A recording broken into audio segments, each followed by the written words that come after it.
Big boss Malayalam season 6 എന്ന് പറയുന്നത് അനീതികളുടെ ഒരു ബിഗ് ബോസ് ആണ് എന്ന് വേണമെങ്കിൽ പറയാല്ലേ. കുറേ അനീതികൾ നമ്മൾ ഈ ഒരു ബിഗ് ബോസ് സീസണിൽ തന്നെ കണ്ടു.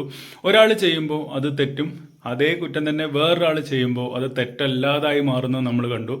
ആദ്യം റോക്കി സിജോയെ ഇടിച്ചു. തീർച്ചയായിട്ടും റോക്കിക്കെതിരെ നടപടി എടുക്കേണ്ടത് തന്നെയാണ്. 100% ശരിയായിട്ടുള്ള ഒരു തീരുമാനം തന്നെയാണ്.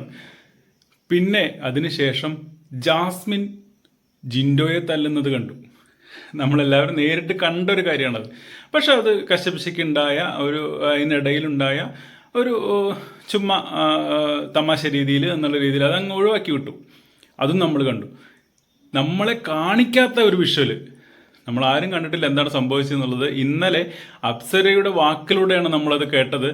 ജാസ്മിനെ റസ്മിൻ തല്ലിയപ്പോൾ തല്ലുകൊണ്ട ജാസ്മിനെ ആയിരുന്നു അവിടെ ചെന്ന് സമാധാനിപ്പിക്കേണ്ടിയിരുന്നത്, അല്ലാതെ തല്ലിയ റസ്മിനെ അല്ല എന്ന് അപ്സര പറഞ്ഞത് നമ്മൾ ഇന്നലത്തെ എപ്പിസോഡിൽ കേട്ടു. തീർച്ചയായിട്ടും ഒളിപ്പിച്ചു വെക്കാൻ ശ്രമിച്ച ആ ഒരു വിഷ്വൽസ് അപ്സരയുടെ വായിലൂടെ പുറത്തു വന്നു. അപ്പോൾ തീർച്ചയായിട്ടും അവിടെ 2ഉം 3ഉം തട്ടിലൊക്കെയാണ് ആളുകൾ കാണുന്നത്. ആദ്യം റോക്കിയെ പുറത്താക്കി, തീർച്ചയായിട്ടും 100% ശരിയായ തീരുമാനം. പിന്നെ ജാസ്മിനെ ചെറിയൊരു വാണിംഗ് കൊടുത്തു വിട്ടു, 100% തെറ്റായ തീരുമാനം. ഇപ്പോൾ ഇതാ റസ്മിന് ഒരു യെല്ലോ കാർഡ് കൊടുത്തിട്ട് ആ വീട്ടിൽ തന്നെ നിർത്തിയിരിക്കുകയാണ്. അപ്പോൾ ആരുടെ കൂടെയാണ് ബിഗ് ബോസ്? അതാണ് മനസ്സിലാവാത്തത്. എരയുടെ കൂടെയാണോ, വാദിയുടെ കൂടെയാണോ, അതോ എന്താണ് മനസ്സിലായിട്ടില്ല. എനിക്കിതുവരെ മനസ്സിലായിട്ടില്ല.